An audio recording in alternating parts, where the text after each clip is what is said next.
Sagar canal తెగిపోవడానికి పూర్తిగా ప్రభుత్వ నిర్లక్ష్యమే కారణం. ఆ రోజు తాగునీరు ఖమ్మంకు తెచ్చేటప్పుడు ఎస్కేప్ కెనాల్ కు వెల్డింగ్ చేసిండ్రు. మరి సాగునీరు తెచ్చిన తర్వాత మళ్ళీ ఆ వెల్డింగ్ ఓపెన్ చేయాలన్నా వద్దా? ఆ వెల్డింగ్ తీసేయాలన్నా వద్దా? ఆ వెల్డింగ్ తీసేసి ఎస్కేప్ కెనాల్ లేపాలి, ఎస్కేప్ ఛానల్ ఓపెన్ చేయాలి. ఎస్కేప్ ఛానల్ ఓపెన్ చేయక అది వెల్డింగ్ చేసి పెట్టడం వల్ల వరద వచ్చినప్పుడు అది ఓపెన్ చేసే అవకాశం లేకపోయింది. దాంతో 133, 134 దగ్గర 2 చోట్ల ఇవాళ నాగార్జున సాగర్ లెఫ్ట్ కెనాల్ కొట్టుకుపోయిన పరిస్థితి ఏర్పడ్డది. వేల ఎకరాల్లో పంట నష్టం జరిగింది. దాదాపు 2000 ఎకరాల్లో అక్కడ పంట నష్టం జరిగింది. ఇది కేవలం ప్రభుత్వ నిర్లక్ష్యం, అధికారుల నిర్లక్ష్యం. సకాలంలో ప్రభుత్వం స్పందించుంటే ఆ ఏదైతే టాకా కొట్టిండ్రో అది తీసేసి ఆ ఎస్కేప్ ఛానల్ ఓపెన్ చేసి ఉంటే ఇవాళ సాగర్ కెనాల్ కొట్టకపోకపోతుండే, వేల ఎకరాల్లో పంట నష్టం జరగకపోతుండే. కొన్ని వేల ఎకరాల్లో నష్టం జరిగింది.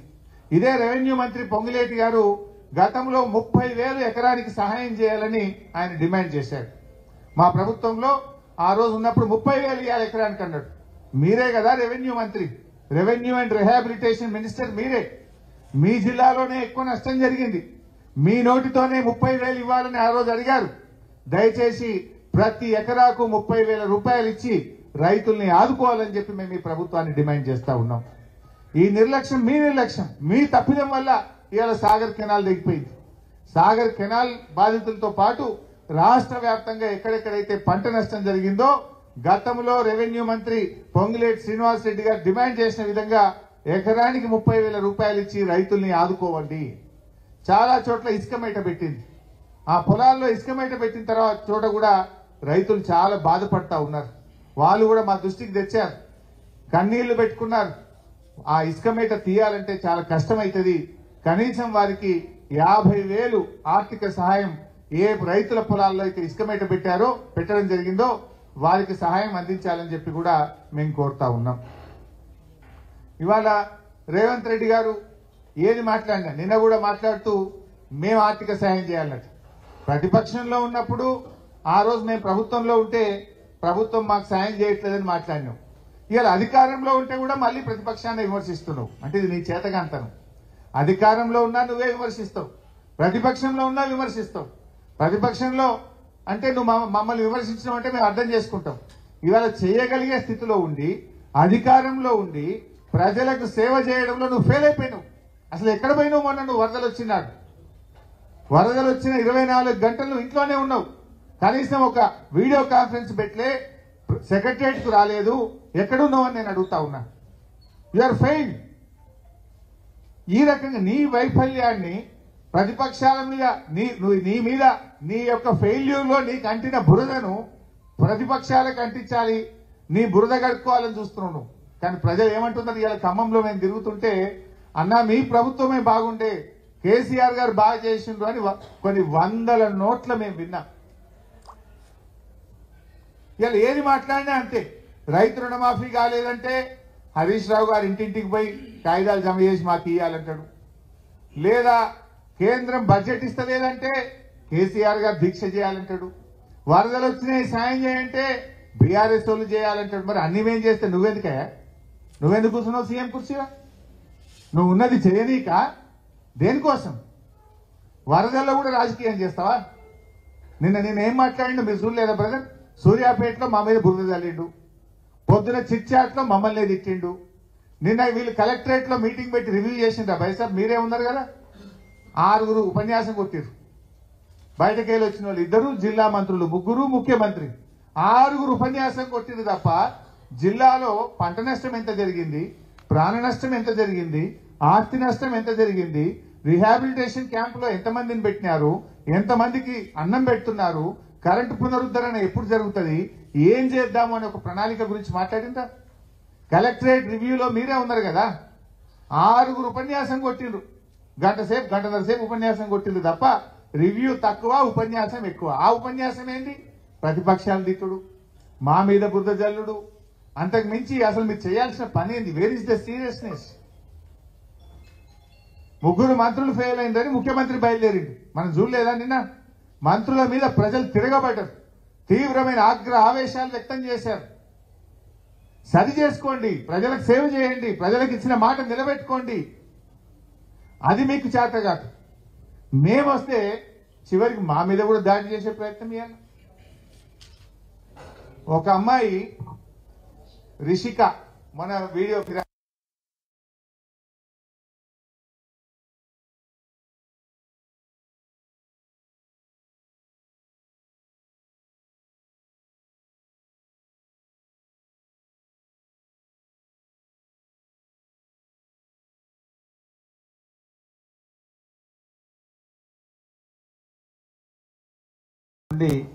రాష్ట్ర వ్యాప్తంగా పడుతున్నటువంటి వర్షాలు, దాంట్లో ముఖ్యంగా ఖమ్మం జిల్లాలో తీవ్రమైనటువంటి నష్టం జరిగింది.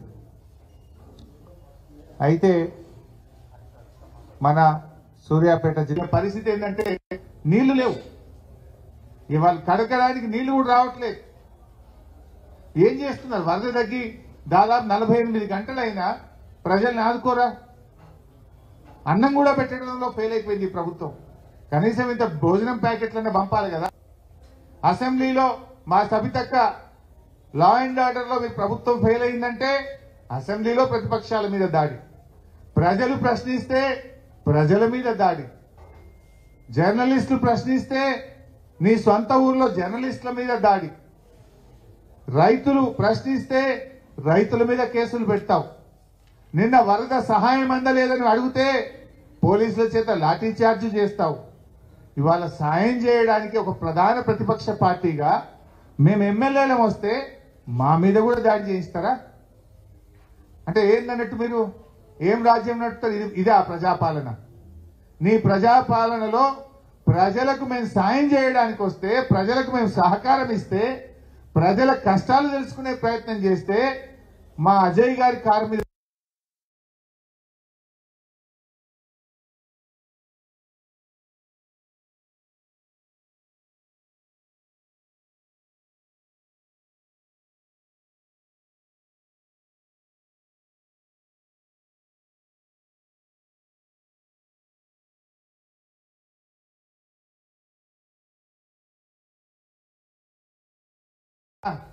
మీరు బియ్యం ఇస్తే వండుకునే పరిస్థితి లేదు. ఇంట్లో దాదాపు ఒక అడుగు మోకాలు లోతు.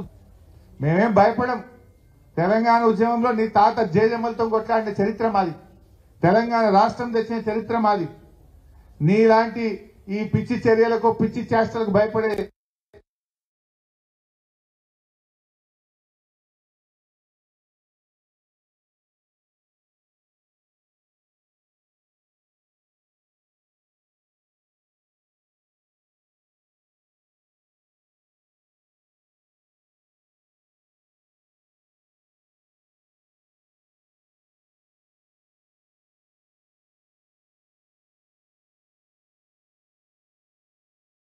వాళ్ళకి ఇన్పుట్ సబ్సిడీ అందించండి.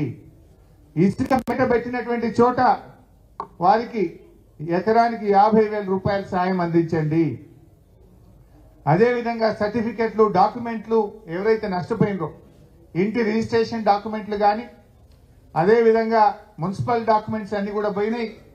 అదేవిధంగా పిల్లల సర్టిఫికెట్స్ అన్ని కూడా పోయినాయి. వాళ్ళందరికీ కూడా దయచేసి ఉచితంగా సర్టిఫికెట్లు ఇప్పించే కార్యక్రమం చేపట్టండి. ఇళ్లలో పూర్తిగా మునిగిపోయి కట్టుబట్టలు తప్ప ఏమీ లేనటువంటి ఇండ్లు ఉన్నాయి. దాదాపు నాకు తెలిసి ఒక 3,000 ఇళ్లు ఖమ్మంలో ఉన్నట్టుగా ప్రాథమిక అంచనా, మా పార్టీ అంచనా.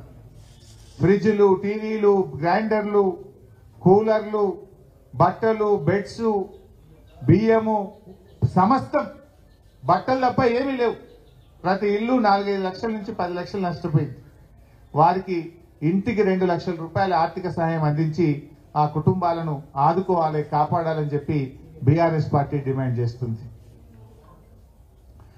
కేసీఆర్ గారి హయాంలో గతంలో వరదలు వస్తే మా అజయ్ గారు, వీరయ్య గారు, ఉపేందర్ రెడ్డి గారు వీళ్ళందరూ ఆ రోజు రిటైనింగ్ వాల్ కట్టి దీనికి ఒక శాశ్వత పరిష్కారం కావాలని చెప్పి కోరారు. ఆ రోజు కేసీఆర్ గారు 650 కోట్లతోని 2 వైపులా 8.5 కిలోమీటర్ల రిటైనింగ్ వాల్ ను శాంక్షన్ చేశారు.